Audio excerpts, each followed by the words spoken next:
कोपरगाव नगर परिषदेचे सार्वत्रिक निवडणुकीमधील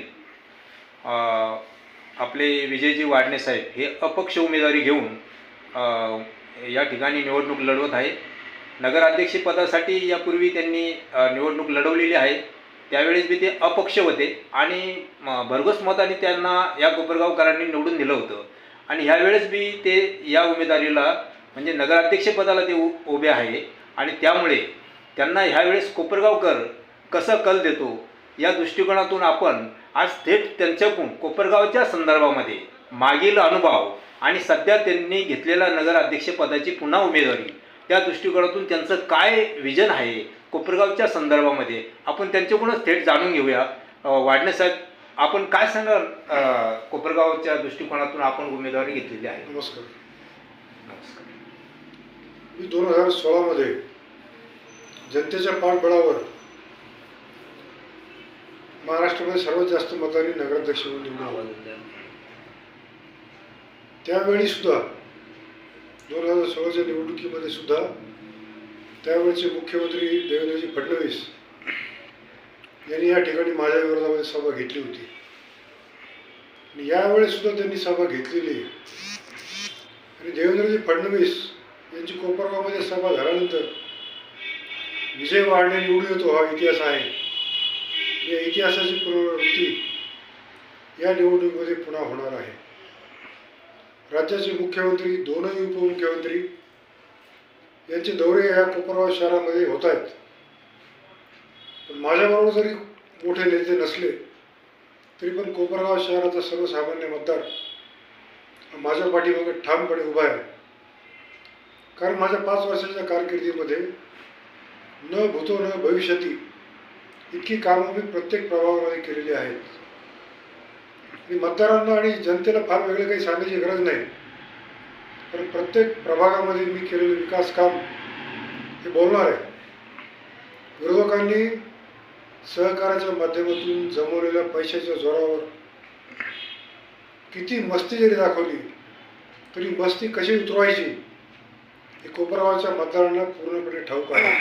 नाही वाटलं साहेब, आपण पुन्हा एकदा या निवडणुकीमध्ये ज्या पद्धतीने समोर जाणार आहे तर नवीन मागचा अनुभव आणि तर नवीनचा सध्या कोपरगावमध्ये असलेल्या समस्या त्यावर नवीन काय असणार आहे, तुम्ही काय सांगून इच्छिता त्या संदर्भात?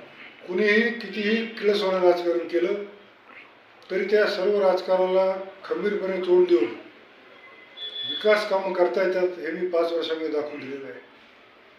आणि येणाऱ्या काळामध्ये हे 5 नंबरचं तळ जवळजवळ पूर्णत्वास गेलेलं आहे.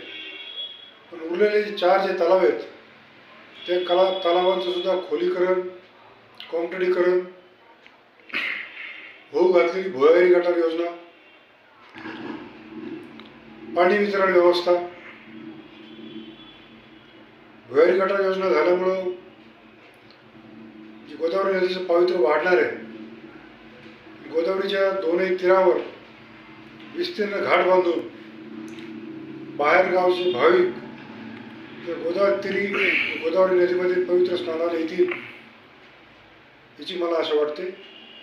त्याचबरोबर कोपरगाव शहरामधील महिला, भगिनी, ज्येष्ठ नागरिक यांच्यासाठी स्वच्छतागृह उभारणं, विस्थापितांना पुन्हा एकदा प्रयत्न करून न्याय मिळवून देणं, जे इंडोर गेम हॉल मैदान जे आहे तर मैदानाचं विस्तीर्णीकरण करणं आणि सर्व खेळाडूंची सोय करणं हे माझ्या संकल्पामध्ये आहे.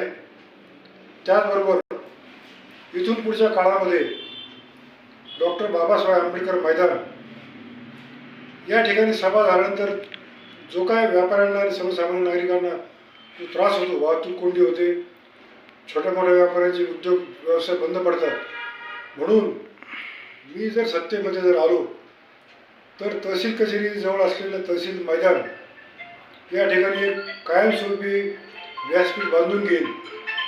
त्याचप्रमाणे जे इंडोर गेम हॉल मैदान आहे त्याच्या शेजारी असलेलं जे अतिशय चुकीचं काम केलेलं आहे ते स्विमिंग टँक पाडून इंडोर गेम हॉल मैदान आपलं मोठं करता येईल. त्या ठिकाणी सुद्धा मोठं व्यासपीठ बांधून या दोन्ही मैदानांचा वापर जाहीर सभांसाठी आपण करू शकतो. म्हणजे मग कोपरगाव शहरातील छोटे मोठे व्यापारी आणि या रस्त्याने वावरणारे सर्व नागरिक यांची कुठलीही अडचण होणार नाही असं मला वाटतं.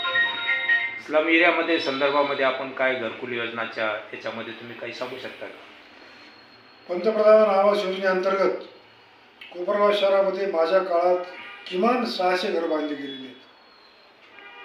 आणि इथून पुढच्या काळामध्ये सुद्धा सफाई कर्मचाऱ्यांसाठी कायमस्वरूपी एक वसाहत शासनाकडे प्रयत्न करून आपण मंजूर करून आणू आणि मोठी वसाहत कोपरगाव शहरामध्ये उभारू. कारण या स्वच्छता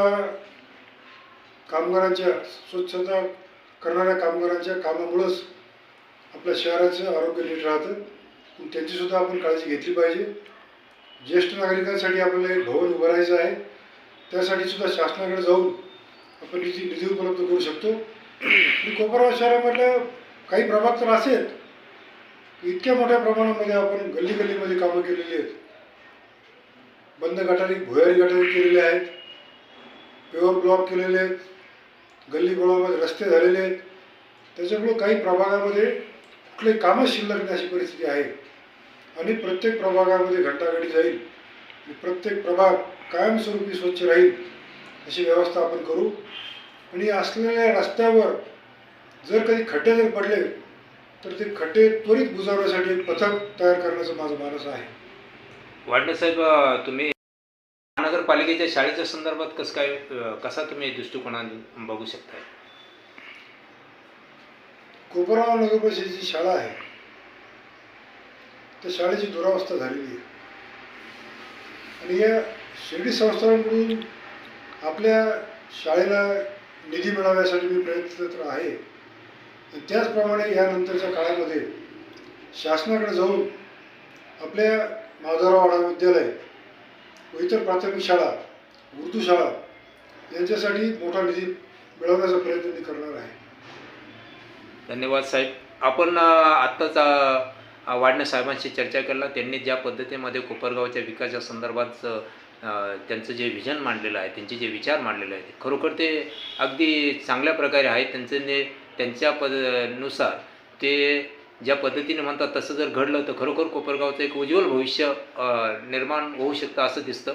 आपण जनतेला काय आवाहन करू शकतात आता वाडणे साहेब? आपली निशाणी पुन्हा एकदा या निवडणुकीमध्ये मागच्या निवडणुकीप्रमाणेच मी बॅट हे चिन्ह घेऊन उभा आहे. माझं बॅट हे चिन्ह घराघरामध्ये पोचलेलं आहे. मी सुद्धा वर्षानुवर्षे मी जवळजवळ 45 वर्षे मी समाजामध्ये काम करतो.